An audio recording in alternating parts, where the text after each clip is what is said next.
శుక్లాంబరధరం విష్ణుం శశివర్ణం చతుర్భుజం ప్రసన్నవదనం ధ్యాయేత్ సర్వవిఘ్నోపశాంతయేత్.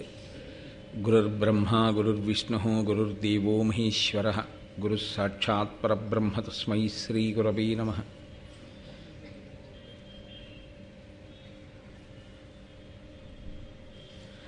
వ్యాసాయ విష్ణురూపాయ వ్యాసరూపాయ విష్ణవే నమో వై బ్రహ్మనిధయే వాసిష్ఠాయ నమో నమః.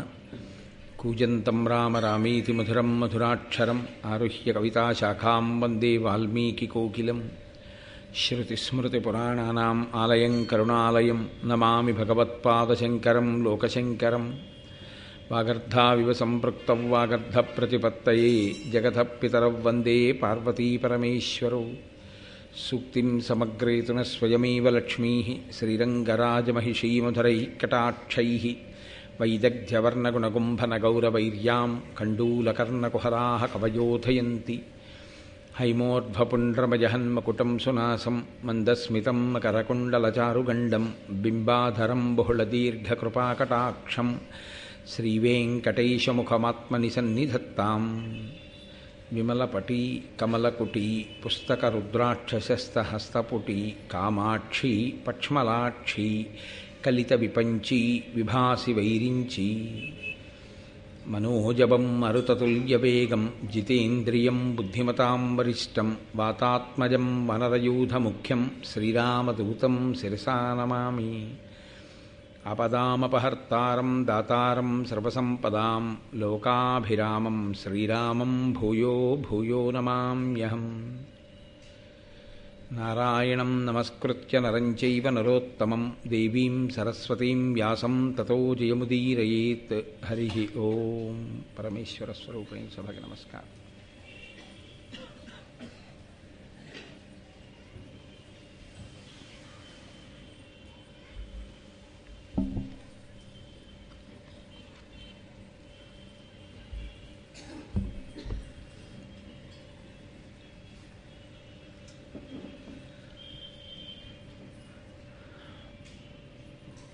దేవవ్రతుడు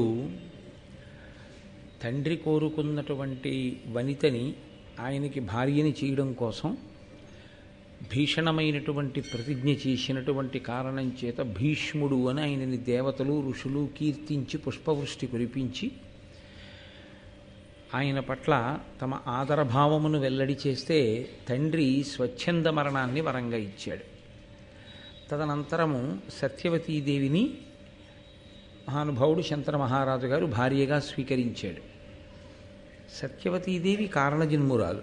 మీకు నేను ఆ వెనక ఉన్నటువంటి వృత్తాంతాన్ని నిన్న కూడా ఆవిష్కరించాను. కారణజన్మురాలైనటువంటి సత్యవతీదేవి శంతన మహారాజు గారికి భార్య కావడం చేత ఏది సాధించగలిగింది? ఆవిడ కొత్తగా చంద్రవంశానికి, ఆ భరతవంశానికి, పూర్వవంశానికి ఆవిడ చేసినటువంటి మహత్తరమైనటువంటి విశేషమేమి అన్న కోణంలో సత్యవతీదేవి యొక్క గాథని కూడా మీరు ఇవాళ పరిశీలనం చేసేటటువంటి అవసరం ఉంటుంది. ఆవిడ్ని భార్యగా స్వీకరించినటువంటి శంతన మహారాజు గారికి మళ్ళీ 2 కుమారులు కలిగారు. చిత్రాంగదుడు, విచిత్ర వీర్యుడు అని వాళ్ళిద్దరికీ పేర్లు. దీర్ఘాయుష్మంతుడై ఈ 2 పిల్లలు పుట్టిన తర్వాత చాలా కాలం బ్రతకలేదు శంతన మహారాజు గారు. ఆయన శరీరాన్ని విడిచిపెట్టేశాడు. విడిచిపెట్టేసిన కారణం చేత ఈ పిల్లలిద్దరూ ఇంకా చిన్నవాళ్లుగా ఉన్నారు. వాళ్ళు యువకులు కూడా కాలేదు. కాబట్టి యథార్థానికి అంత పెద్ద భూమండలాన్ని పరిపాలించేటటువంటి సమయంలో రాజు గతించి పిల్లలిద్దరూ ఇంకా చిన్నవాళ్లుగా ఉండడం, భీష్ముడు నేను రాజ్యాన్ని స్వీకరించను అని చెప్పడం శత్రురాజులకు మహదవకాశం. నేను సింహాసనాన్ని స్వీకరించను అన్న ప్రతిజ్ఞతో పాటుగా భీష్ముడు ఒక ప్రతిజ్ఞ చేశాడు. ఈ సింహాసనం మీద సత్యవతీదేవి యొక్క కుమారులే కూర్చుంటారు తప్ప నేను కూర్చోను. కూర్చున్నటువంటి సత్యవతీదేవి యొక్క కుమారులను మేము అనువర్తించి ఈ సింహాసనం మీద ఆయన వంశంలో ఆయన యొక్క సంతతి వారు కూర్చుని ఉండేటట్లుగా నిరంతరము జాగ్రత్త తీసుకుంటాను, రాజ్య పరిరక్షణ భారాన్ని స్వీకరిస్తాను అన్నాడు. ఇందులో మీరు కొంచెం జాగ్రత్తగా పరిశీలనం చేస్తే దాశరాజు కోరాడు తప్ప సత్యవతీదేవి నోరు విప్పి కోరినట్టుగా, భీష్ముని పట్ల ఆవిడికి ఎప్పుడైనా వైముఖ్యం ఉన్నట్లుగా, ఆవిడ సవతి కొడుకు అన్న భావనతో భీష్ముణ్ణి ఎక్కడైనా అగౌరవపరిచినట్టుగా భారతంలో ఎక్కడా సాక్ష్యం లేదు. కోరినవాడు దశరథు గారు, ఆమెను వివాహం చేసుకుందాం అనుకున్నవాడు శంతన మహారాజు గారు. ఆమె ప్రమేయం ఏమీ లేదు. ఆమె శంతన మహారాజుకే భార్య అవుతుంది అని చెప్పినవాడు ఉపరిచర వసువు. ఆమె ఎప్పుడూ భీష్ముడికి రాజ్యం ఇవ్వద్దని కానీ, భీష్ముడు కడుపున పుట్టేటటువంటి బిడ్డలకి రాజ్యం రాకూడదని కానీ అసలు కోరవలసినటువంటి అవసరం ఉన్న సత్యవతీదేవి అటువంటి పెడబుద్ధితో కూడినటువంటి కోరిక కోరినట్టు మహాభారతంలో లేదు. లేదా తండ్రి అయిన దాశరాజు అటువంటి కోరిక కోరితే, నాన్నగారు మీరు నా అభ్యున్నతిని కోరి చాలా మంచి కోరికలు కోరారు అని ఆవిడ అన్నట్లుగానూ లేదు. అంటే ఆవిడికి వివాహం అయిన తరువాత కూడా, పోని భీష్ముని పట్ల ఈయన ఇంతటి బలవంతుడు, నా కొడుకులు చేతకాని వాళ్ళు అన్న విషయం స్పష్టం అయిపోతే ఏమైనా భేదభావం అంకురించిందా? కించిత్ అసూయ ఉంటుంది కదండి. ఏమదృష్టమో శంతనుడి యొక్క మొదటి భార్య గంగమ్మకు పుట్టిన పిల్లాడేమో ఇంతటి తేజోవంతుడు, నాకు పుట్టిన పిల్లలేమో ఇంత చేతకాని వాళ్ళు అన్న భావన ఎక్కడో గోచరించాలి. కానీ సత్యవతీదేవి అలా అనుకున్నట్లుగా కూడా లేదు.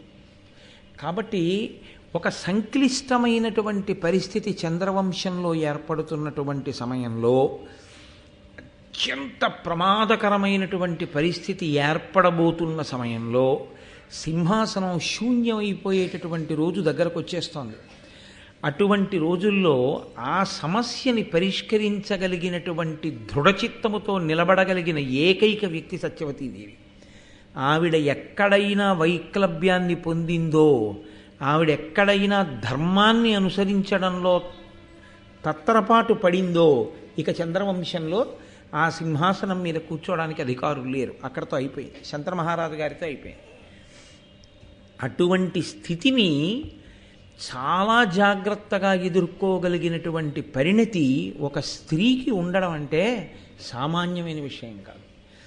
పోనీ అంతకుముందు ఆవిడ పెరిగినటువంటి వాతావరణం చాలా గొప్ప అంతఃపురంలో పెరిగింది.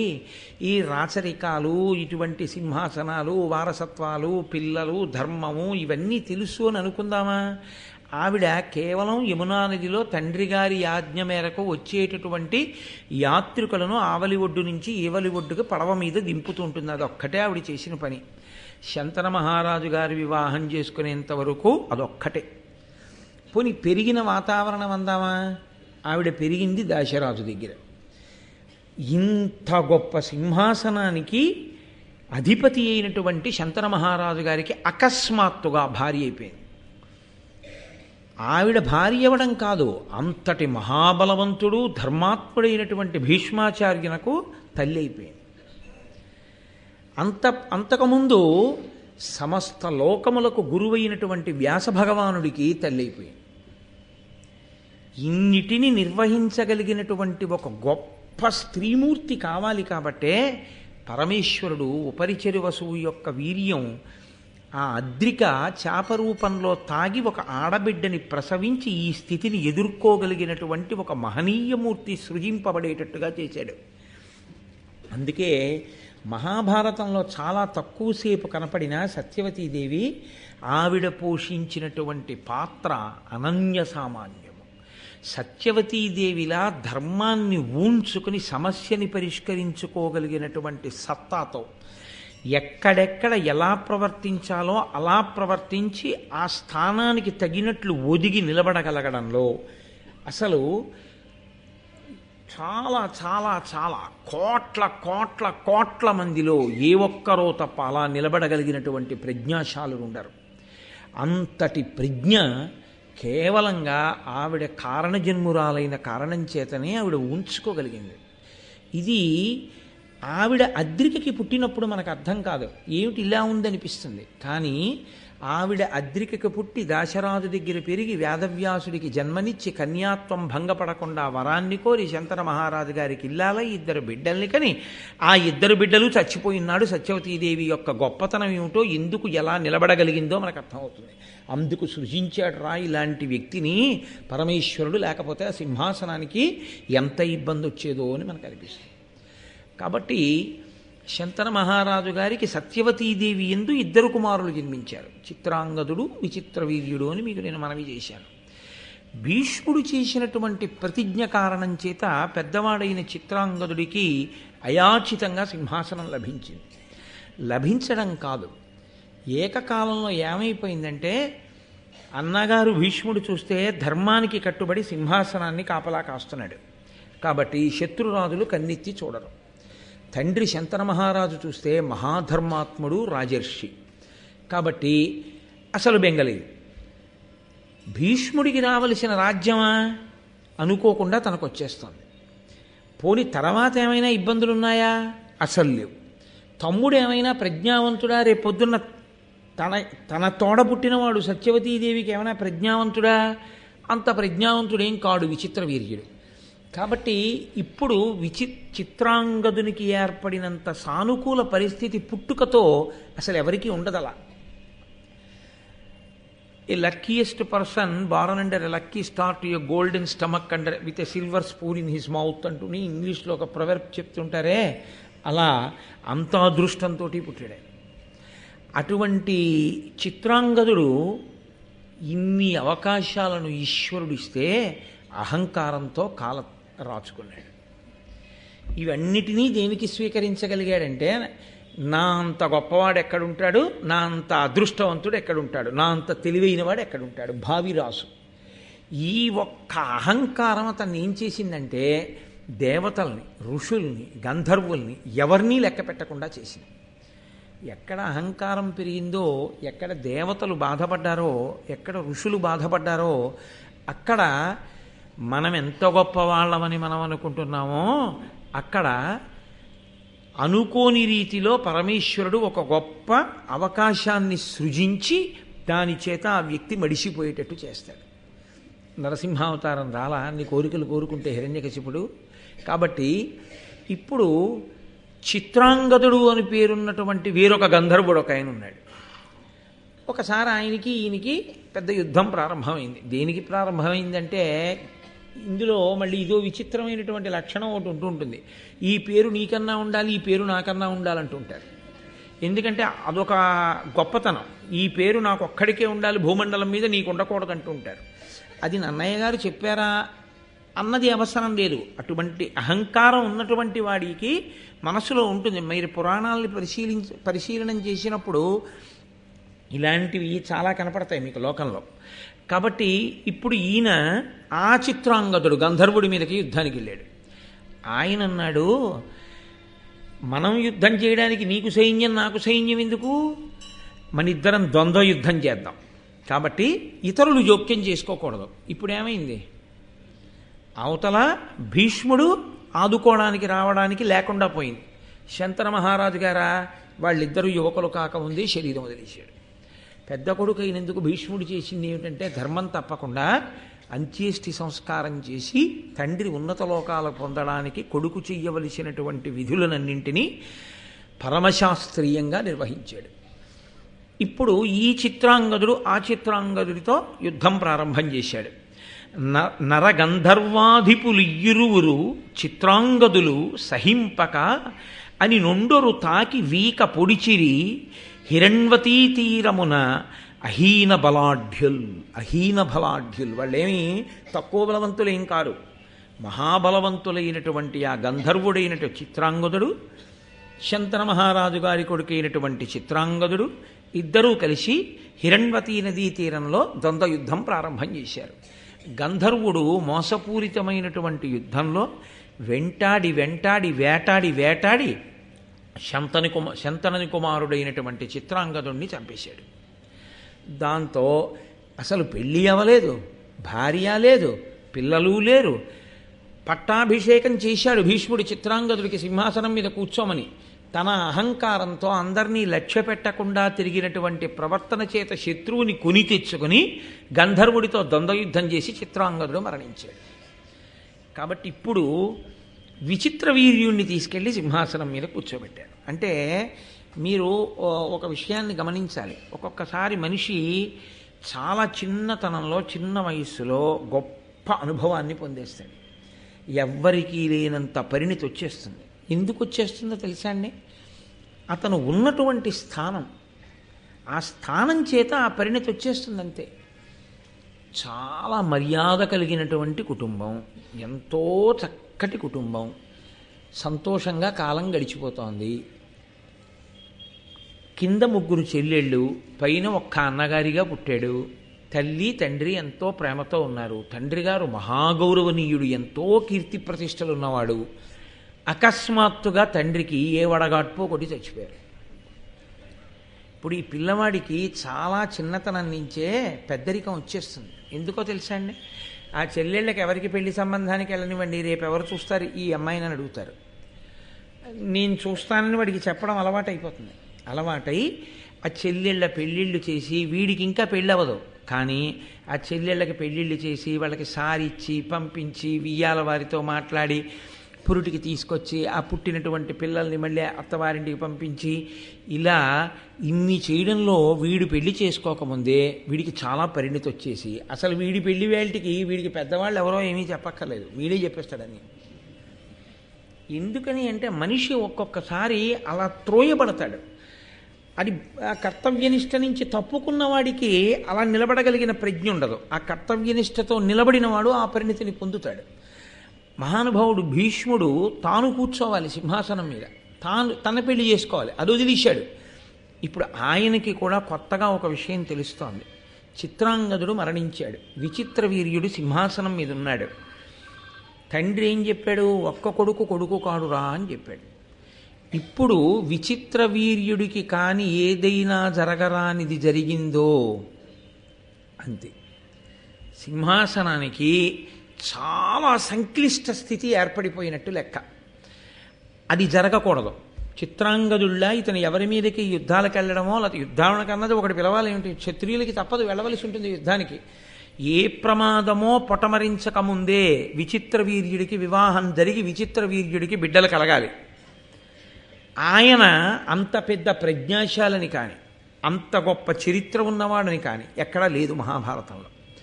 కాబట్టి ఇప్పుడు ఈ చేతకాని వాడికి పిల్లని కూడా ఎవరు ఇవ్వరు, తనే తీసుకురావాలి పిల్లని కూడా. తన పరాక్రమాన్ని, తన శౌర్యాన్ని, తన తేజస్సును అడ్డుపెట్టి పిల్లని తెచ్చి వీడికి ఇచ్చి పెళ్లి చేస్తే కనీసం వీడు సంతానాన్ని కంటే వాళ్ళని సింహాసనం మీద కూర్చోబెట్టాలి. అంటే మీరు ఇదే భీష్ముడిని జీవితాంతం వెంటాడింది. తరువాతి కాలంలో భీష్మాచార్యుల వారి ఆలోచనల్ని విచిత్ర వీర్యుడిని కూర్చోపెట్టడం సింహాసనం మీద అన్న పరిస్థితి దగ్గర నుంచి, చిత్రాంగదుడు చచ్చిపోవడం అన్న దగ్గర నుంచి భీష్ముడి ఆలోచనలన్నీ ఇంకొకలా ఉంటాయి. ఇవి ఎలా ఉంటాయి? వంశకర్తగా నిలబడినటువంటి ఆ మహానుభావుడు, అంటే ఆ వంశాన్ని పెంచాలన్న తాపత్రయంలో నిలబడిన వాడిగా ఆయన వాళ్ళకి భార్యల్ని తెచ్చేటప్పుడు ఎప్పుడు ఏ కోణంలో ఆలోచించి భార్యల్ని తీసుకొచ్చాడు అన్నది ఇదిగో ఈ సంఘటనే భీష్ముడి మనసు మీద ముద్రపడింది. అందుకే వ్యాసుడు భారత రచన చేస్తూ ఒక మాట అంటారు, అసలు లోకంలో ఉన్నటువంటి ఏ పరిస్థితిని, ఏ సందర్భాన్ని మహాభారతంలో నేను విడిచిపెట్టలేదు. మహాభారతంలో చెప్పినటువంటి ఏ పరిస్థితి, ఏ సందర్భం లోకంలో రానిది కాదు. కాబట్టే మహాభారతం అంత పరిణితినిస్తుంది. ఏ స్థితిలో ఉన్న వాళ్ళకైనా ఆ స్థితిలో ఆలోచించగలిగినటువంటి నేర్పరితనాన్ని ఇస్తుంది. కాబట్టి ఇప్పుడు ఆయన పిల్లని తేవాలి. పిల్లని తేవడం అంటే యోగ్యమైనటువంటి పిల్ల కావాలి. ఎక్కడున్నది అని ఆలోచించాడు. కాశీరాజు గారు స్వయంవరం ప్రకటించాడు. ఆయనకి 3 కుమార్తెలు, అంబా, అంబిక, అంబాలిక. ఇప్పుడు ఈ అంబా, అంబిక, అంబాలిక 3 సౌందర్యరాశులు, 3 యోగ్యమైనటువంటి కుటుంబమునందు జన్మించిన వారు. కాబట్టి అన్ని విధాలా తన తమ్ముడికి తగినటువంటి భార్యలు. ఇది భీష్ముడి దృష్టికోణం. అటువంటి భార్యలు నాకుండాలని చెప్పి స్వయంవరంలో వాళ్ళు తన మెడలో దండ వేసేటట్టుగా ఉండవలసినంత ప్రతిభ విచిత్ర వీర్యుడికి ఉందా అంటే చెప్పడం కష్టం. కష్టమేమీ లేదని చెప్పవలసి ఉంటుంది. కాబట్టే అసలు స్వయంవరానికి వెళ్ళనే లేదు విచిత్ర వీర్యుడు. ఎవరు వెళ్ళారు? భీష్ముడు వెళ్ళాడు. ఎందుకు భీష్ముడికి స్వయంవరం? ఆయన పెళ్లి చేసుకోడుగా, నిత్య బ్రహ్మచారిగా. మరి ఆయనకి ఎందుకు స్వయంవరం అంటే, తాను వెళ్ళి పిల్లని గెలిచి తెస్తే తమ్ముడికి ఇచ్చి పెళ్లి చేస్తాడు. మళ్ళీ ఇక్కడ ఒక పెద్ద ధర్మ సంక్లిష్టం. అలా చెప్పకుండా పట్టుకొస్తే స్వయంవరంలో వాళ్ళ పరాక్రమం తీసుకురావచ్చు క్షత్రియులు రాక్షస వివాహం అని. ఎవరెత్తికెళ్ళారో వాడు చేసుకోవాలి. కాబట్టి ఇప్పుడు భీష్ముడు చేసుకోవాల్సి ఉంటుంది. కాబట్టి భీష్ముడు మహాధార్మికుడు. ఆయన స్వయంవర మంటపానికి వెళ్ళాడు. వెళ్ళి అక్కడ ఆ కాశీరాజుని చూసి, దేశంలో ఉన్న రాజులందరూ వచ్చారు, యోగ్యులైనటువంటి స్త్రీలు కాబట్టి వారు మనకి దండ వేస్తే మనకి భార్యాస్థానంలో ఉంటే వంశం పరిఢవిల్లుతుందని. ఇంతమంది రాజులు సమావేశంలో ఉండగా ఆ ముగ్గురు కన్యల్ని సభామంటపంలోకి వెళ్ళి తన రథం ఎక్కించుకున్నాడు. ఎక్కించుకుని కాశీరాజు వంక చూసి సభామధ్యంలో ఒక మాట చెప్పాడు. నేను సుక్షత్రియుడను, శంతర మహారాజు గారి యొక్క కొడుకుని. నేను ఈ ముగ్గురు పిల్లల్ని కూడా అపహరించి తీసుకెడుతున్నాను. ధైర్యం ఉండి నాతో పోరాటం చేసి నిలబడగలిగిన వాళ్ళుంటే నాతో యుద్ధం చేసి పిల్లల్ని దక్కించుకోవచ్చు. క్షత్రియులకు అధికారం ఉంది కాబట్టి పిల్లల్ని నేను రాక్షస వివాహము కొరకు తీసుకెడుతున్నాను. కానీ ఈ పిల్లల్ని నేను చేసుకోను. నేను మిమ్మల్ని అందరినీ ఓడించినా వీళ్ళని నా తమ్ముడి కొరకు తీసుకెడుతున్నాను. నా తమ్ముడికి ఇచ్చి వివాహం చేస్తాను అని ప్రకటన చేశాడు సభలో. ఈ ప్రకటన చెయ్యగానే నా ఎనుజునకు వివాహము సేయగా కన్యాత్రయంబు చేకొని బలిమింపోయదా అడ్డంబగువా రాయత భుజిశక్తి అడ్డమగు ఆజిమొనన్. యుద్ధంలో ఎవరైనా నన్ను ఎదుర్కొనగలిగిన వాళ్ళుంటే రండి, మిమ్మల్ని ఓడించి తీసుకెడతాను. తీసుకెళ్ళేది నా ఎనుజునకు వివాహము సేయగా, నా తమ్ముడికిచ్చి పెళ్లి చేస్తాను. మొత్తం రాజులందరూ ఇదేమిటిది, తన తమ్ముడి కోసం పట్టుకెళ్ళిపోతుంటే మనం ఇంత చేతకాని వాళ్ళగా నించోడమా, రండి అన్నారు. ఇప్పుడు ఒకే ఒక కారణానికి రాజులందరూ ఒక ఎత్తు అయ్యారు, భీష్ముడొక్కడు ఒక ఎత్తు అయ్యాడు. ఇందులో మీరు ఒక విషయాన్ని జాగ్రత్తగా గమనించండి. విచిత్ర వీర్యుణ్ణి కూడా తీసుకునే వెళ్ళొచ్చా సభకి? భీష్ముడి ఆలోచన ఏమిటో తెలుసా అండి? ఆయన ఎంత ధర్మపరాయణుడంటే, యుద్ధంలో ఒకవేళ భీష్ముడు నిహతుడైపోయాడు అనుకోండి, ఒకవేళ భీష్ముడు పడిపోయాడు, ఆ పిల్లని అక్కడ ఉన్న వాళ్ళు ఎవరో చేసుకుంటారు.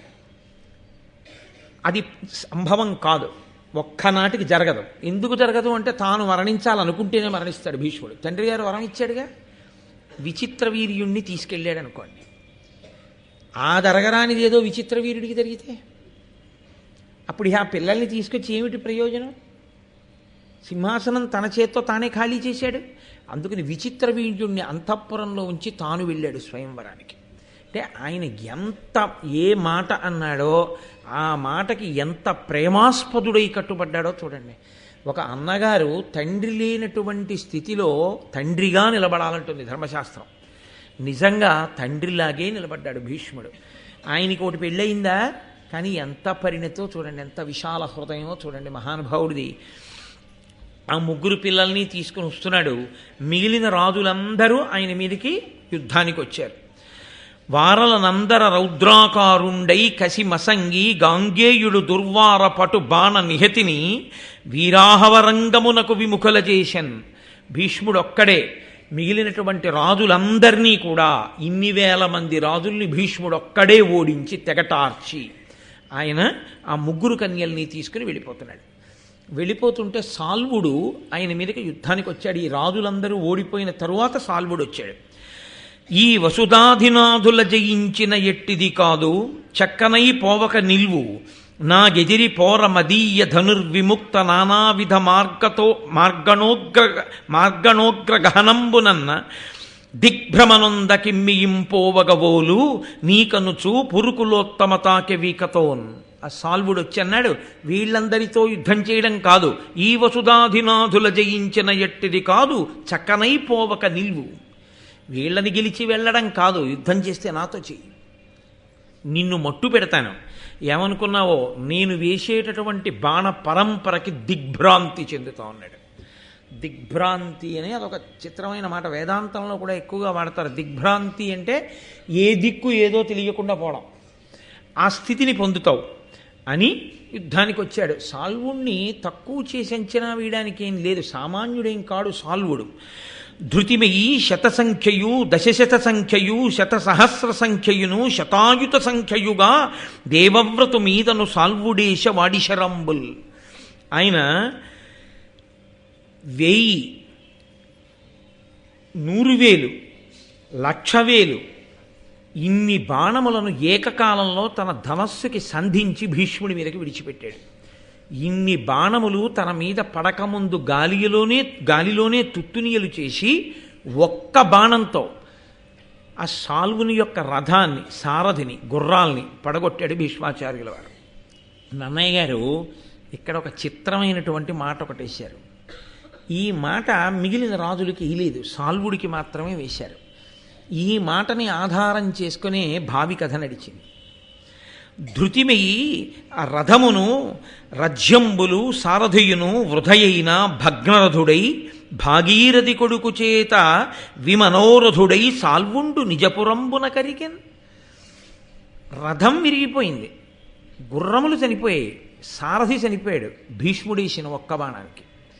ఇవి పైన కనపడుతున్నాయి, భీష్ముడు వేసిన ఒక బాణానికి ఇవన్నీ పడిపోయాయి అంటే సాల్వుడు ఓడిపోయాడు.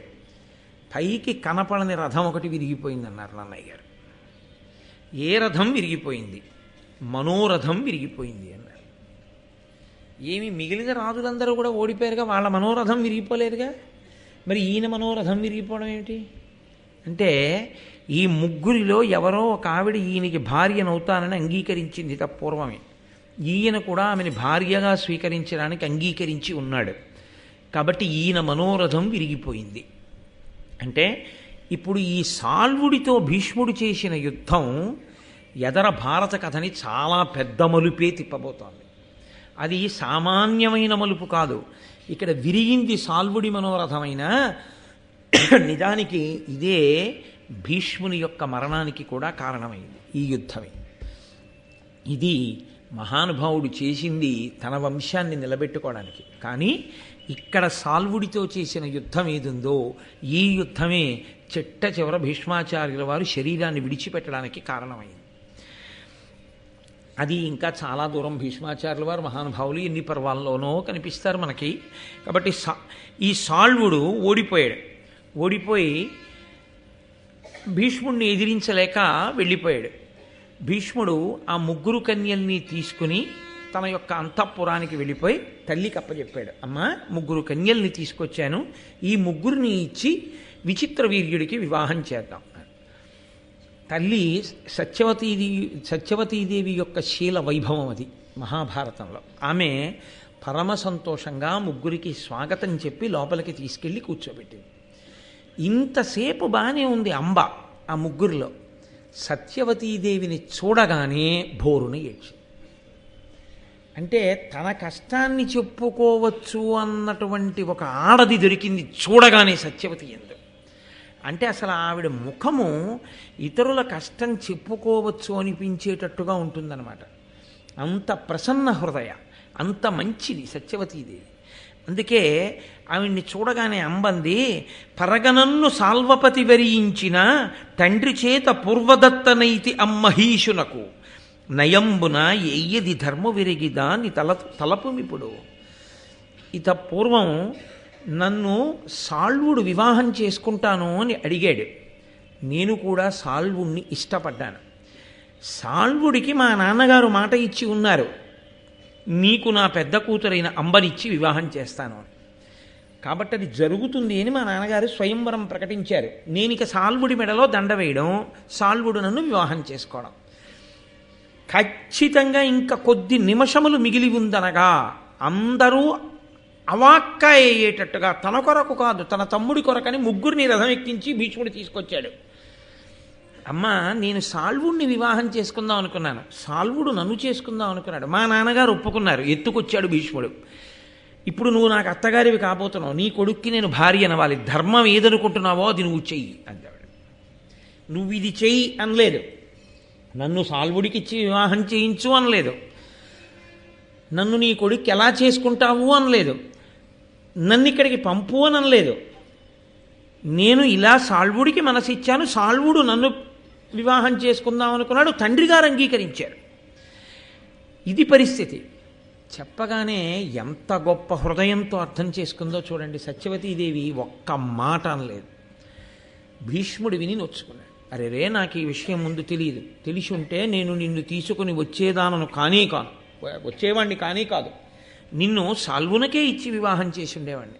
పొరపాటు జరిగింది, అయినా ఇబ్బంది లేదు, నువ్వు కొంచెం ముందు చెప్పడం మంచిదైంది. ఇప్పుడు నా తమ్ముడు విచిత్ర వీర్యుడికి నిన్నిచ్చి వివాహం చెయ్యను, ఎందుకంటే నీ మనసు లేదు, నీ మనసు సాల్వుని ఎందుంది. కాబట్టి కొంతమంది బ్రాహ్మణుల్ని సహాయంగా ఇచ్చి రథంలో నిన్ను సాల్వుడి దగ్గరికి పంపించేస్తాను, నువ్వు సాల్వుణ్ణి స్వీకరించవచ్చు అని వెంటనే బ్రాహ్మణుల్ని పిలిచి రథం ఎక్కించి అంబని సగౌరవంగా సత్యవతీదేవి భీష్మాచార్యుడు ఇద్దరూ కలిపి పంపించేశారు. మీకు ఇందులో ఒక విషయం అర్థమవుతుండాలి. సత్యవతీదేవి తన కుమారుడైన విచిత్ర వీర్యుణ్ణి సంప్రదించడం కన్నా భీష్ముణ్ణే సంప్రదిస్తుంది నిర్ణయం చేసుకునే ముందు. ఏరా నీకోసం తీసుకొచ్చాడు అన్నయ్య, ఈవిడేమో ఇంకోళ్ళకి మనసిచ్చానంటోంది, పంపించైనా నువ్వు చేసేసుకుంటావా అని కూడా అడగచ్చు సత్యవతీదేవి. అంతఃపురంలో ఏం జరిగిందో ఎవరికి తెలుస్తుందండి, త్రికాలవేది వ్యాసుడు రాశాడు కాబట్టి. కానీ ఆవిడ ఆ విషయంలో విచిత్ర వీర్యుడికి స్వేచ్ఛ ఇవ్వలేదు. ధర్మ నిర్ణయంలో భీష్ముడు చెప్పిన మాటే. అందుకే ఆవిడ భీష్ముణ్ణి అడుగుతుంటుంది. అడిగి అంటే సత్యవతీదేవి యొక్క శీల వైభవాన్ని చూడండి. ఆ సమయంలో ఆ అంతఃపురంలో వస్తున్నటువంటి వైక్లభ్యాల్ని తట్టుకోగలిగినటువంటి, తనంత తాను ధర్మనిష్ట కలిగినటువంటి ఒక గొప్ప వనిత ఆ ఇంటి కోడలుగా నిలబడాలి అక్కడ. శంతన మహారాజు గారి భార్యగా శంతనుడు లేకపోవచ్చు. రాబోయే సంక్లిష్ట పరిస్థితిని ధార్మిక దృష్టితో తట్టుకోగలిగిన స్త్రీ ఉండాలి అక్కడ. కాబట్టి ఇప్పుడు ఆ అంబని రథం ఎక్కించారు, బ్రాహ్మణులకు ఇచ్చారు, పంపించేశారు. అంబిక, అంబాలిక ఇద్దరు స్త్రీలు మిగిలారు. ఈ ఇద్దరు రాచకన్యల్ని ఇచ్చి విచిత్ర వీర్యునకు వివాహం చేశారు. ఇప్పుడు తన ప్రమేయం లేకుండా, తానేమీ కష్టపడవలసిన అవసరం లేకుండా చక్కగా ఇద్దరు భార్యలు అమరారు. ఆయన పేరే విచిత్ర వీర్యుడు.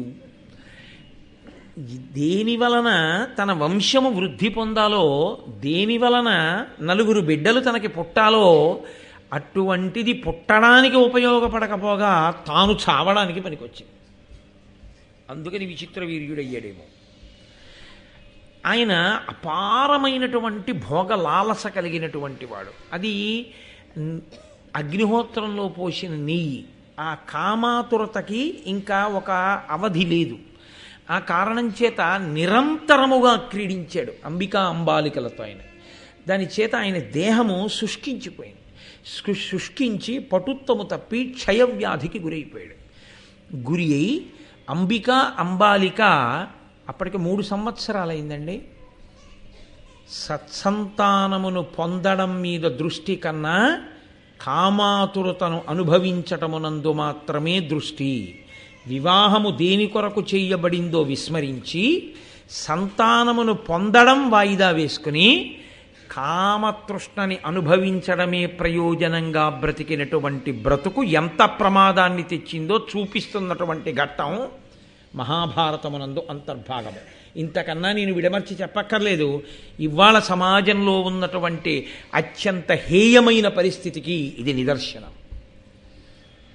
కాబట్టి ఇప్పుడు ఈ విచిత్ర వీర్యుడు క్షయవ్యాధికి గురి అయి శరీరాన్ని విడిచిపెట్టాడు, చనిపోయాడు. ఇద్దరు భార్యలు ఉన్నారు, అంబిక అంబాలిక. కోరి కోరి తెచ్చాడు భీష్ముడు వంశాభివృద్ధి కొరకు. 3 సంవత్సరములు క్రీడించాడు. సంతానం మాత్రం లేదు ఇద్దరికి. సింహాసనం ఖాళీ అయిపోయాడు, ఎవ్వరూ లేరు. ఉన్నది భీష్ముడు ఒక్కడే.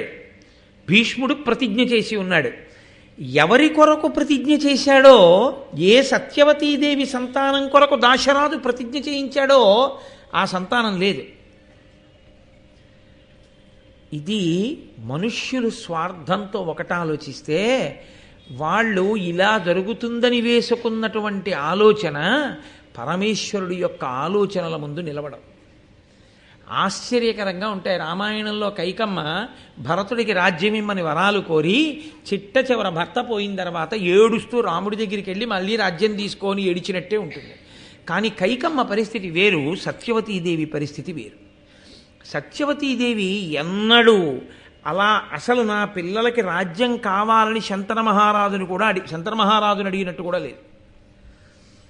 ఇప్పుడు విచిత్రవీర్య మరణంతో అంతఃపురంలో ఒక ఆశ్చర్యకరమైన పరిస్థితి నెలకొంది. అసలు రాజు లేడు.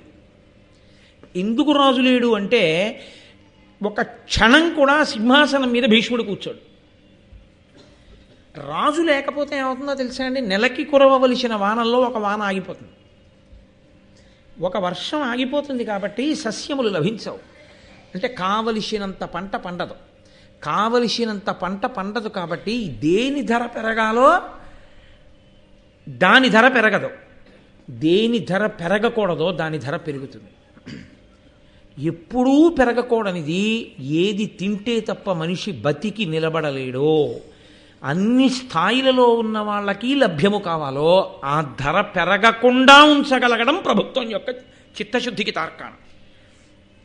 బియ్యం దొరకట్లేదు, ముత్యాలు దొరుకుతున్నాయి అన్నారనుకోండి, రెండూ తప్పే. ముత్యాలు తేరగా దొరకకూడదు. ముత్యాలు షేరు 3 రూపాయలకి, బియ్యం షేరు 300 రూపాయలకి ఇస్తున్నారనుకోండి, అంటే ఏదో రాజ్యంలో తేడా వచ్చేసిందని గుర్తు. ముత్యాల ధర పడిపోయింది, అది పోయింది వర్తకం. ఇప్పుడు దాని విలువ పోయింది. బియ్యం 300, ముత్యాలు తింటావా? ముత్యాల దండలు వేసుకుని తెచ్చిపోవాలంతే కదా, ఎందుకవి? కాబట్టి ఇది రాకూడదు వ్యవస్థ. ఇది రాకుండా ఉండాలి అంటే రాజు సింహాసనం మీద ఉండాలి. రాజు సింహాసనం మీద ఉంటే ఒక లక్షణం ఉంటుంది. రాజు సకల ప్రజల యొక్క అభ్యున్నతిని కోరి నిరంతరం యజ్ఞయాగాది క్రతువులు చేస్తూ ఉంటాడు. పైగా శత్రురాజులు ఎప్పుడు పొంచి ఉంటారు. శత్రురాజులు దాడి చేసి అప్పటి వరకు కూడబెట్టినటువంటి ఐశ్వర్యం అంతకు ముందు ఉన్నటువంటి రాజుల యొక్క వైభవాన్ని బట్టి ఆధారపడి ఉంటుంది. ఏదో కొత్తగా ఏర్పడిన రాజ్యం అనుకోండి, కొంత ఐశ్వర్యం ఉంటుంది.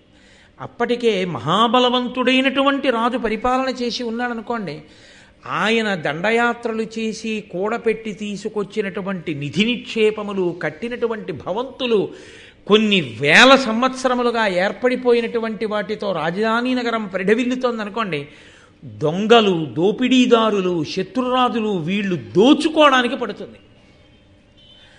అందుకని ఎంతమంది దోచుకుంటారో మీరు ఊహించలేరు. ఆ దోచుకోవడంలో ఒక ఉన్మాదం ఏర్పడుతుంది. అప్పుడు ఇది మనం చెయ్యవలసిన పనా అన్న యుక్తాయుక్త విచక్షణ ఉండదు. ఒక యజమాని చాలా కష్టపడి అందంగా ఒక భవంతిని నిర్మించుకున్నాడు. చక్కటి గాజువి అందమైనటువంటి భగవన్మూర్తులు నిలబెట్టి ఉంటాయి ఆ గదిలో. యజమాని లేనప్పుడు ఒక 50 మంది దొంగల ఇంట్లో ప్రవేశించారు. వాళ్ళకి అయ్యో మనం ఇప్పుడు ఈ మూర్తిని పడగొట్టడం ఏమిటని ఏమైనా ఆలోచన ఉంటుందా? ఈ గాజు మందిరాన్ని బదలగొట్టడం అంటే ఏమైనా ఉంటుందా? వాడు దోచుకునేటప్పుడు అడ్డొచ్చినవన్నీ తోసేస్తాడు. తోసేస్తే అవన్నీ వికారమైపోయి ఆ ఉన్మాదానికి సాక్ష్యాలుగా నిలబడిపోతాయి తర్వాత ఇంట్లో జరిగినటువంటి పరిణామములు. మీకు అంతవరకు ఎందుకండి? హంపి విజయనగరాన్ని కృష్ణదేవరాయల వారు పరిపాలించి తదనంతర కాలంలో రామరాయల వారు అకస్మాత్తుగా ఆ మోసపూరితమైనటువంటి యుద్ధంలో తుంగభద్రా నదికి అవతల వైపు బళ్ళకి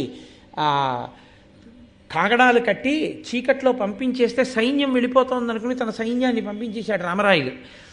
వాళ్ళు చీకట్లో తెప్పలు వేసుకుని నది దాటి ఈవలి ఒడ్డుకు వచ్చి విజయనగర సామ్రాజ్యంలో రామరాయలు వారు ఏనుక్కి నల్లమందు పెట్టేశారు.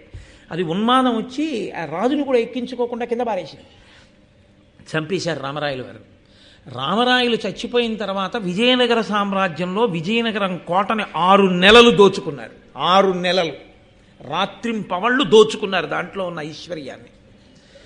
అంటే అంత కన్ను ఉంటుంది, అంత ఐశ్వర్యం ఉన్నటువంటి సింహాసనాల మీద, అటువంటి అంతఃపురాల మీద.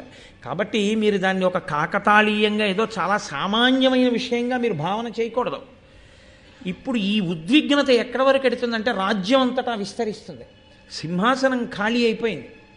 చిత్రాంగదుడు చచ్చిపోయాడు, విచిత్రవీర్యుడు చచ్చిపోయాడు, భీష్ముడు ఉన్నాడు మహానుభావుడు కూర్చోడు సింహాసనం మీద, రాజు లేడు. ఇప్పుడు తీర్పు చెప్పేవాళ్ళు లేడు. రాజు లేకపోతే, ప్రభువు లేకపోతే ఎవరికి తోచినటువంటి నీతి వాళ్ళు పాటించడం మొదలు పెడతారు. ధర్మము క్షీణించిపోతుంది లోకంలో.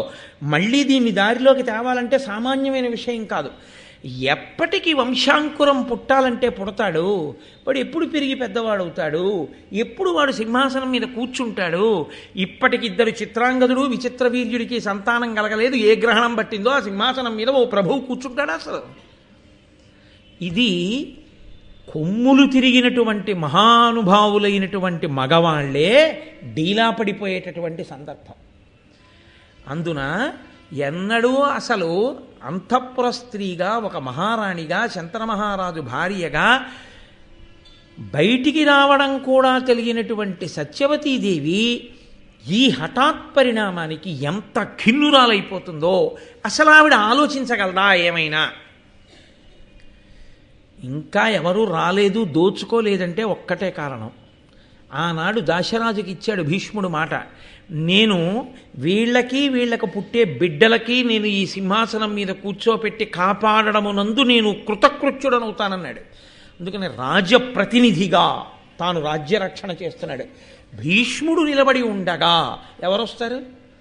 ఇప్పుడు కొత్తగా ఓ ప్రయత్నం చేయడానికి మొన్ననేగా అంబాలిక స్వయంవరంలో రాజులందరూ కలిపి భీష్ముడి చేతిలో ఓడిపోయింది. భీష్ముడి యొక్క తేజస్సుకి భయపడి ఎవ్వరూ రాలేరు. కానీ ఎన్నాళ్ళలా? దానికి ఓ పరిమితి ఉంటుందిగా. ఎన్నాళ్ళు రాజప్రతినిధి పెట్టి పరిపాలిస్తారు? రాజేడి ఇంత సంక్లిష్టమైన పరిస్థితిని దిద్దవలసిన కర్తవ్యం ఎవరి మీద ఉంది ఇప్పుడు? భీష్ముడా సత్యవత? భీష్మునిదా అంటే భీష్మునిది కూడా ఉంది. కానీ భీష్ముడు అన్ని వేపులా తలుపులు మూసుకుపోయినవాడు. ఎందుకని అంటే తాను చేసిన శపథమే తనకు అడ్డు. తాను బిడ్డల్ని కనలేడు, తాను వివాహం చేసుకోలేడు, తాను రాజ్యం చెయ్యలేడు. తన తమ్ముళ్ళ భార్యలైనటువంటి మరదళ్ళని ఇక ఇలా ధార్మికమైన మార్గం వేరొకటి ఉంది, మీరు సంతానమును పొందవచ్చేమో అన్న విషయాన్ని కూడా వాళ్ళతో చర్చించలేడు. అది చాలా అసహ్యకరమైన విషయం. తాను చర్చించేది కాదు.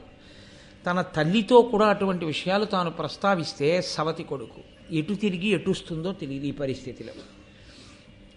కాబట్టి ఇంకా ఇప్పుడు ఆ సామ్రాజ్యానికి మిగిలిపోయిన ఆధారం ఏమిటో తెలుసా అండి? ఆశ్చర్యకరంగా చంద్రవంశంలో క్షేత్రం ఉంది, బీజం లేదు. అంతవరకే మీరు అర్థం చేసుకోవాలి. అంతకన్నా నేను వివరణ చేయక్కర్లేదు.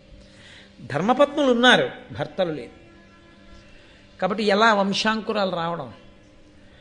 మానవ సహజమైనటువంటి స్థితిలో మనుష్య సంతానంగా ఉండాలి అంటే స్త్రీ పురుష సంయోగం చేత మాత్రమే జన్మించాలి. భర్తలు లేరు. ఇది భీష్ముడు ఎలా మాట్లాడే సందర్భం. ఇక్కడ చొరవ తీసుకుని మాట్లాడగలిగినటువంటి ప్రజ్ఞ, ఆ పెద్దరికం, తల్లిగా ఏ విషయాన్నైనా సంప్రదించడానికి అధికారము కలిగిన యోగ్యత, దీన్ని ధార్మిక కోణంలో విచారణ చెయ్యగలిగినటువంటి స్థితి ఒక్క సత్యవతీదేవిది. ఇప్పుడు ఆవిడ భీష్ముణ్ణి పిలిచి రెండు రకాలుగా సంప్రదించవచ్చు. ఒకటి, నా కోడళ్ళు ఉన్నారు, నా కొడుకులు లేరు. ఇప్పుడు నా కోడళ్ళకి ఇంకొక రకమైన ధర్మ మార్గం ఏమైనా ఉంటుందా వంశం నిలబడడానికి అని అడగడం ఒక ఎత్తు. నీవు పెళ్లి చేసుకోనాన్నా, నువ్వు పెళ్లి చేసుకుని నువ్వు సంతానమును పొంది నువ్వు రాజ్యంలో సింహాసనం మీద కూర్చుండిపో. సింహాసనం నువ్వు తీసుకుని నువ్వు పెళ్లి చేసుకుని సంతానాన్ని కానీ సింహాసనాన్ని ఇచ్చే అని చెప్పడం ఒక పద్ధతి.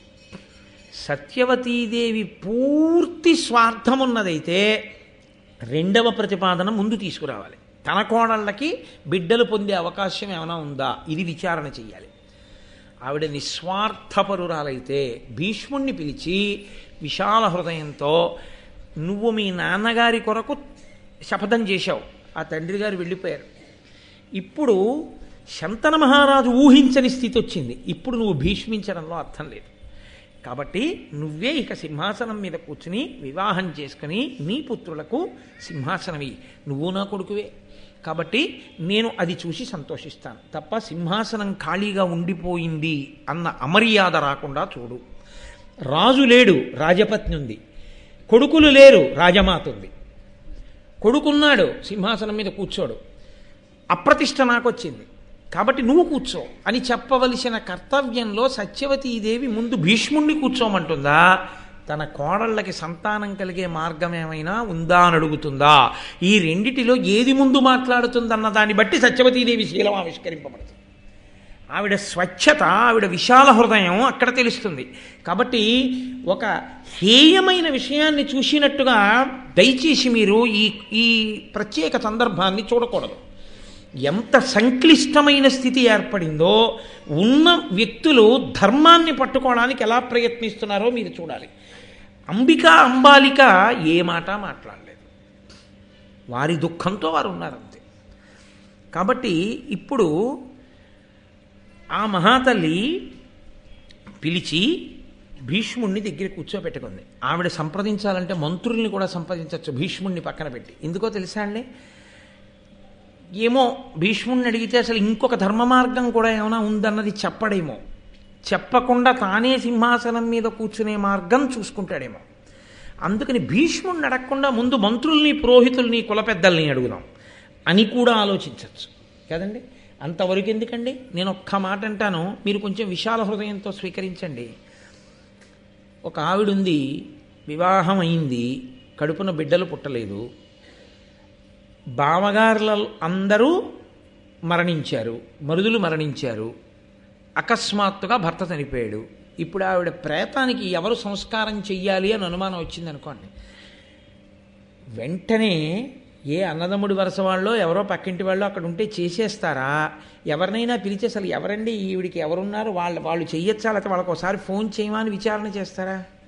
విచారణ చేస్తారు కదా. ఇంత గహనమైన విషయం అండి, ఇదేం సామాన్యమైన విషయం కాదు. చంద్రవంశంలో వచ్చిన ఆపద ఇది. ఇది తట్టుకునే ప్రజ్ఞావంతురాలు కావాలి. అందుకొచ్చింది సత్యవతీదేవ ఇంటి కోడలిగా. ఇంటి ప్రతిష్ట కోడలు నిలబెడుతుంది అంటే ఇది కారణం. కోడలంటే ఎక్కడి నుంచో వచ్చిందని కాదు, ఎక్కడి నుంచో వచ్చినా ఇంటికి. అందుకే మామగారు శరీరం విడిచిపెట్టేసిన తర్వాత కడుపున పుట్టినటువంటి కొడుకు ఒళ్ళో తలపెట్టుకు చచ్చిపోవాలని కోరుకుంటాడు, కొడుకుని కౌగిలించుకోవాలని కోరుకుంటాడు తండ్రి, కొడుకుతో కలిసి ఉండాలని కోరుకుంటాడు తండ్రి. చచ్చిపోయాక మాత్రం తనకి శ్రాద్ధం పెడుతుంటే కోడలు దీపం పెడితే తప్ప శ్రాద్ధాన్ని స్వీకరించాడు. కోడలిది అంత గొప్ప పాత్ర. ఇంటికి కోడలు వస్తున్నప్పుడు కొడుకు కాదుట సంతోషించేది, ఎంత పొంగిపోయేవాడో మామగారు. అందుకే ఆడదాని జీవితంలో చాలా పెద్ద కష్టం, పూడ్చలేనంత నష్టం జరిగిందని ఎప్పుడంటారంటే ఆడపిల్ల తండ్రి చచ్చిపోయినప్పుడు కాదు, ఆడపిల్ల మామగారు చనిపోయినప్పుడు. ఆడపిల్ల తండ్రి వెంటనే రెండో స్థానంలోకి దిగిపోతాడు. తన కూతురు అని ఆలోచించవలసిన అవసరాన్ని ఆ పిల్ల మామగారు ఇవ్వడు అసలు. ఎందుకు ఆలోచించడోట తెలుసా అండి? నా కూతురుని మాత్రమే ఈయన ఆలోచించగలడు. నా కూతురు కాకపోయినా ఎక్కడో పుట్టినా నా ఇంటికి కోడలిగా వచ్చింది, నా కొడుకు చెయ్యి పట్టింది, నా కొడుక్కి సంతానాన్ని కంది, నా ఇంటి పేరుతో నా వంశాన్ని ఉద్ధరించింది. పిచ్చి తల్లి ఎక్కడి నుంచో వచ్చింది. ఆ అమ్మాయి నా ఇంట సుఖపడకపోతే, నా ఇంట ఆ అమ్మాయి సంతోషించకపోతే కాల్సనా నా పెద్దరికం? దేనికి? మా మామగారు ఉన్నాడు ధర్మాత్ముడు, మహానుభావుడు, మా మామగారిని కోడలు సంతోషించకపోతే నేను ఉండి ఏం ప్రయోజనం అనుకుంటాట మామగారు. అందుకే కూతురు సంతోషించడం కన్నా కోడలు సంతోషించేటట్టుగా ప్రవర్తించేవాడు ఎవరంటే మామగారే. అది సహజంగా మామగారి యందు ఉంటుంది అంటారు. నాకు ఇన్నాళ్ళు ఉపన్యాసమే చెప్పాను, ఇప్పుడిప్పుడు నిజమేనని నాకు అనిపిస్తోంది, అసలు కోడలు రాకముందే. అంటే నాకు బాగా అర్థమవుతోంది, నిజంగా కోడలే వస్తే నెత్తి మీద ఎంత పెట్టుకుని ఊరేగిస్తానన్న విషయంలో నాకు ఇప్పుడు అర్థమవుతోంది. అయ్యో పిచ్చి తల్లి ఎక్కడి నుంచో వస్తుంది, ఆ అమ్మాయి ఇంత సంతోషించాలి, ఇంత సుఖపడాలి, ఆ అమ్మాయి నా వంశాన్ని ఉద్ధరించేటటువంటి పిల్ల, ఎంత సంతోషించాలో నా ఇంటికి వచ్చని ఆలోచన ఇంకా రాకముందే చేస్తున్నానంటే ఏ మామగారైనా అలా ఆలోచిస్తాడనే నేను నమ్ముతున్నాను. కాబట్టి ఆవిడ బ్రాహ్మణుల్ని, మంత్రుల్ని, కుల పెద్దల్ని సంప్రదించలేదు. ఇది సత్యవతీదేవి యొక్క శీల వైభవాన్ని మీరు గుర్తించాలి. కేవలం కథాపరంగా చదవడం కాదు, మీరు ఆ నాటకీయతని, ఆ సందర్భాన్ని మీరు ఉద్విగ్నతతో ఆ పద్యం చదువుతున్నప్పుడు అందులో ప్రవేశించి చూడాలి ఆ పాత్రల్ని. మీరు అంతఃపురంలో కూర్చుని వింటున్నట్లుగా మీరు భారతం చదివితేనే పాత్రల యొక్క వైశిష్ట్యం, ఆ వ్యక్తుల యొక్క వైశిష్ట్యం మీకు అవగతం అవుతుంది. కాబట్టి ఇప్పుడు ఆవిడ భీష్ముణ్ణి పిలిచింది, నాయన నువ్వు ఒక ఉపకారం చెయ్యాలి. పరగణన్ను సాల్వపతి వరించిన ఆ శంతను సంతానంబును సంతత కీర్తియును పిండ సత్కృతియును అత్యంత మహీభారమును పరంతప నీయంద చిరతరంబై నిలిచెన్. ఆవిడంది భీష్ముడే ఉత్తరాధికారి నిర్ణయం చేసేసింది. ఆవిడ ఇంకేం అడగలేదు భీష్ముడిని, తల్లిగా ఆవిడ నిర్ణయం చేసింది. ఇది ఆవిడ విశాల హృదయం. కాబట్టి ఆవిడ రెండో ప్రతిపాదన తీసుకోవాలి, మొదటి ప్రతిపాదన తీసుకుని శంతన సంతానంబును, శంతన మహారాజు గారి యొక్క సంతానం పరిఢవిల్లాలి, ఆ వంశం నిలబడాలి. సంతత కీర్తియును, ఎప్పుడూ ఆ వంశం కీర్తి గణించినదై ఉండాలి. అంటే ఇందులో అంతర్లీనంగా ఓ మాట ఉంది, నేను కన్నాను 2 కొడుకుల్ని, పనికి మాలిన వాళ్ళు, నీ కడుపున పుట్టాలి మంచి కొడుకు. ఇప్పుడు నువ్వెంత మంచి కొడుకువో అంత మంచి కొడుకు పుట్టాలి. కాబట్టి సంతత కీర్తియును పిండ సత్కృతియును, కేవలం ఇక్కడ ఈ లోకంలో కొడుకు చేత సంతోషాన్ని పొందడం కాదు, శరీరం పడిపోయిన తర్వాత కూడా ఏడాదికొక్కసారి నాన్నగారిని తలుచుకుని తద్దినం పెట్టేవాడై ఉండాలి కొడుకు. అయ్యో మా నాన్నగారు ఇంతటి మహానుభావుడు, ఇంతటి కీర్తి వహించాడు. ఏ కీర్తి లేకపోవచ్చు, తండ్రే కదండి. చనిపోయాడు, ఫలానా తిథి నాడు పడిపోయింది శరీరం, కాబట్టి ఆ రోజున మనం శ్రాద్ధం పెడదామని గుర్తు పెట్టుకునేవాడై ఉండాలి. మహాభావ, శంతనుడు చనిపోతే శ్రాద్ధ కర్మలు చేశావు, ప్రతి ఏడాది చేస్తున్నావు. కాబట్టి వంశంలో ఇలా తండ్రిని గుర్తుపెట్టుకుని, తాతని గుర్తుపెట్టుకుని తద్దినం పెట్టేటటువంటి శ్రద్ధాళువులైన వాళ్ళు పుట్టాలి. కాబట్టి అత్యంత మహీభారమును, ఇంత పెద్ద సామ్రాజ్య భారాన్ని వహించగలిగినటువంటి మహాతేజోమూర్తి కావాలి. పరంతప, శత్రువులను తపింపచెయ్యగలిగిన వాడా, నీయంద చిరతరంబై నిలచెన్, నీ వలన మాత్రమే సాధ్యమవుతుంది. ఇప్పుడు ఈ కర్తవ్యాన్ని నువ్వు మాత్రమే తలకెత్తుకోగలిగినటువంటి వాడివి. కాబట్టి ఇప్పుడు ఆవిడ భీష్ముడికి అనుమతిస్తోంది, నువ్వు సింహాసనం మీద కూర్చో, నువ్వు సంతానాన్ని కను, ఎడతెగక జరగవలసినవి చెప్తోంది ఆవిడ. కాబట్టి నువ్వు చెయ్యవలసి ఉంటుంది అని జననుత సర్వధర్మములు సర్వజగత్ పరివర్తన క్రమంబును మరి సర్వవంశములు పుట్టిన మార్గము నీవ నిక్కవుంబనగా ఎరుంగు. ఉన్నత గుణాఢ్యుడవున్ భరతాన్వయావలంబనుడవు నీవా, నీ ఒక్కడ పంచద చేయుమో మత్ప్రియంబుగన్. భీష్ముడా, నేను నిన్ను కోరిక కోరుతున్నాను, నువ్వు తీర్చాలి. జననుత, నువ్వు జనుల చేత కీర్తింపబడిన వాడివి. సర్వధర్మములు, నీకు తెలియనటువంటి ధర్మం ఏదీ లేదు, నీకు అన్ని ధర్మాలు తెలుసు. ఈ మాటను అడ్డుపెట్టాడు భీష్ముడు. ఎదరా తాను తన శపథంలో నిలబడినప్పుడు మార్గాన్ని చూపించడం ఆయన యొక్క గొప్పతనం. నేను ఇది చేయనండి, మీరేం చేసుకుంటారో చేసుకోండి అని కొడుకనొచ్చు. నాన్నగారు ఇలా వద్దు, అలా చేద్దాం అని కొడుకనొచ్చు. ఇలా వద్దు నాన్నగారండి, అలా చేద్దామన్నవాడు తండ్రి బాధ్యతని పంచుకున్న కొడుకు. ఇలా వీల్లేదండి, మీరు ఎలా చేసుకుంటారో నాకు అనవసరం అన్నవాడు తండ్రిని ఆయుర్దాయం తగ్గించి చంపేసే ప్రయత్నం చేస్తున్న కొడుకు కదండి. నేను ఒకానొకప్పుడు post graduate diploma in industrial relations personnel management చేస్తున్న రోజుల్లో ఒక మహానుభావుడు ఒక ఆయన ఉపన్యాసం చెప్తూ, లెక్చర్ చెప్తూ చాలా అద్భుతమైన మాట ఒకటి అన్నారు. నా దగ్గరికి ట్రేడ్ యూనియన్ లీడర్స్ వచ్చి మాట్లాడుతున్నప్పుడు కేవలం వాళ్ళ కోరికలు చెప్తే నేను ఒప్పుకోను. ఎందుకని అంటే వాళ్ళు సంస్థలో అంతర్భాగం. సంస్థ పరిస్థితి చెప్పి దీంట్లో ఎన్ని కోరికలు తీర్చుకుంటే సంస్థ నిలబడుతుందో మీరు చెప్పండి అని చెప్తుంటాను. ఎందుకని అంటే అందులో వాళ్ళ అంతర్భాగం, వాళ్ళు పరిష్కారం కూడా వాళ్ళు చెప్పాలి, కోరికలు ఒక్కటే చెప్పడానికి రాకూడదు. కాబట్టి వాళ్ళు కూడా అంతర్భాగం. కాబట్టి వాళ్ళు నాకు ప్రశ్న ఇవ్వడం, నేను పరిష్కారం చెప్పడం కాదు, నేను వాళ్ళని సమస్య ఇచ్చి పరిష్కారం చెప్పండి అని అడుగుతుంటాను విశాల హృదయంతో అన్నాడు ఆయన. అలా నీవు ధర్మము తెలిసిన్నవాడవు, తల్లికి నమ్మకం, అందుకు చెప్పాడు తర్వాత ధర్మాన్ని భీష్ముడు. జననుత సర్వధర్మములు సర్వ జగత్ పరివర్తన క్రమంబును, ఈ లోకములన్నీ అన్నీ కూడా ఎలా మారుతూ ఎలా ఇలా ఈ స్థితికి చేరుకున్నాయో అన్నీ నీకు తెలుసు. మరి సర్వవంశములు పుట్టిన మార్గము నీవు నిక్కువంబనగా, అన్ని వంశములు ఎలా వచ్చాయో, ఏ వంశంలో ఏ వైక్లభ్యాలు వచ్చాయో, అప్పుడు ఎలా తట్టుకున్నారో, ఎలా సింహాసనాలు నిలబడ్డాయో, ఎలా ఈ క్షత్రియ వంశాలన్నీ రాజ్య పరిపాలన చేశాయో, ఇవన్నీ నీకు తెలుసు. నీకు తెలియనిదేమీ లేదు. ఉన్నత గుణాఢ్యుడవున్, నువ్వు ఉన్నతమైనటువంటి గుణములు కలిగినటువంటి వాడివి. భరతాన్వయావలంబనుడవీవా నిన్నొకడు పంచత చేయుమోమ క్రియంబుగన్. మహానుభావా, నువ్వు ఈ భరత వంశాన్నంతటినీ కూడా నిలబెట్టవలసినటువంటి వాడివి.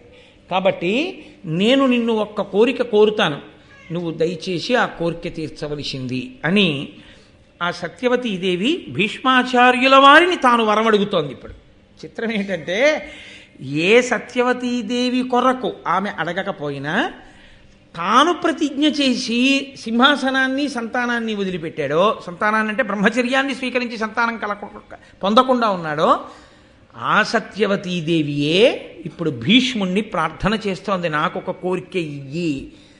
చిన్న వయస్సు, అందరి కోరికలు తీర్చడమే కానీ నా కోరిక ఇది తీర్చండి అని ఒకళ్ళని అడగడం మాత్రం ఎన్నడూ చెయ్యనటువంటి ఉదారుడు, పెద్దరికం ఉన్నవాడు భీష్ముడు. అది ఆయన పెద్దరికం. ఆయన ఎవరి దగ్గరికి వెళ్ళి నాన్నగారండి నాకు ఈ కోరిక ఉంది, నాన్నగారండి తీర్చరా అని అడిగాడని లేదు భారతంలో. అమ్మ దగ్గరికి వెళ్ళి అమ్మ నాకు ఈ కోరిక ఉంది తీర్చవా అని అడిగాడని లేదు భారతంలో. గురువుగారితోనే యుద్ధం చేయవలసి వచ్చింది. గురువుగారు నాకు ఈ కోరిక ఉంది తీర్చండి గురువుగారు అని అడిగినట్టు లేదు భారతంలో. అమ్మ సత్యవతీదేవి దగ్గరికి వెళ్ళి అమ్మ నాకు ఈ కోరిక ఉందమ్మా తీర్చమ్మా అని అడిగినట్టు లేదు భారతంలో. తమ్ముళ్ళ దగ్గరికి వెళ్ళి ఒరే మీకోసం పెళ్లి చేసుకోకుండా ఉండిపోయాను కదరా నాకు ఈ చిన్న కోరిక ఉంది తీర్చండిరా అని అడిగినట్టు లేదు భారతంలో. కానీ ఆయననే వయసులో చిన్నవాడైనా అందరూ ఆయన్నే అడుగుతుంటారు. పుట్టుకతో పెద్దరికం కొంతమందిది కాబట్టి ఆ పెద్దరికంతోనే మాట్లాడుతుంటాడు. నేను మీతో మనవి చేశాను కదా మొదట్లోనే, చిత్రంగా పెద్దరికాలు, చిత్రంగా అనుభవాలు వచ్చేస్తాయి కొంతమందికని. కాబట్టి ఇప్పుడు నువ్వు నాకు ఒక కోరిక తీర్చాలి. ఈ కురువంశమున నీ ఒక్కరుడవయున్నవాడవు, ఉర్వీరాజ్యం బెక్కటి చేకొని తేజము దిక్కుల వెలిగింపు సంతతియు పడయు మొగిన్. ఇప్పుడు కురువంశానికంతటికీ మిగిలిపోయిన వాడవు నువ్వు ఒక్కడివి. కాబట్టి నువ్వు ఈ రాజ్యాన్ని స్వీకరించు. ఈ రాజ్యాన్ని స్వీకరించి సంతతిని పొందు. సంతతిని పొందు అన్న మాట ఎందు వివాహం చేసుకో అన్నది కూడా అంతర్భాగమే.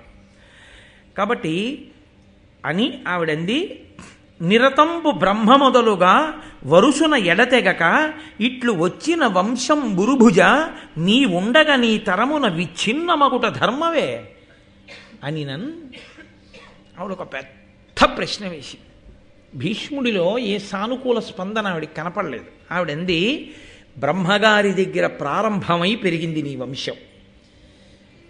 వంశం ఇన్నాళ్ళు పెరుగుతూ వచ్చింది, అందరూ సంతోషిస్తూ వెళ్ళిపోయారు. అమ్మయ్య పితృరుణం తీరిపోయింది, నాకో కొడుకు పుట్టాడు అని వెళ్ళిపోయారు.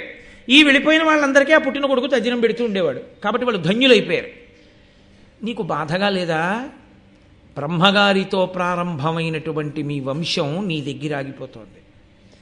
చంద్రవంశంలో కట్టకడపటి వాడివి నువ్వే, ఇక నీ తర్వాత ఎవరు లేరు. ఆగిపోయింది చంద్రవంశం. ఈ సింహాసనం మీదకి ఎవరు వస్తారో తెలియదు. సింహాసనం అలా వదిలేయి, వంశం పోయిందిగా. ఇహ ఈ గోత్రనామాలతో పూజ లేదుగా, నీరాజనం లేదుగా, చేయించేవాడు లేడుగా, అంతరించిపోయిందిగా. ఇంకా అంతకన్నా దారుణమైన స్థితి, ఆ వంశం అంతరించిపోగా నువ్వే చిట్ట చివరి వాడి అవడం ఎంత దారుణమైన విషయం రా. కాబట్టి భీష్మ నా మాట విను, ఇది ధర్మమా వంశం ఆగిపోవడం? ఆగిపోకూడదని కదా ధర్మజ్ఞులు చెప్తున్నారు. ఆగిపోకుండా చూసుకోవలసినటువంటి ప్రధాన కర్తవ్యం అగ్నిహోత్రము, వేదము, ఆ తర్వాత వంశపరంపర ఆగకుండా చూడాలి.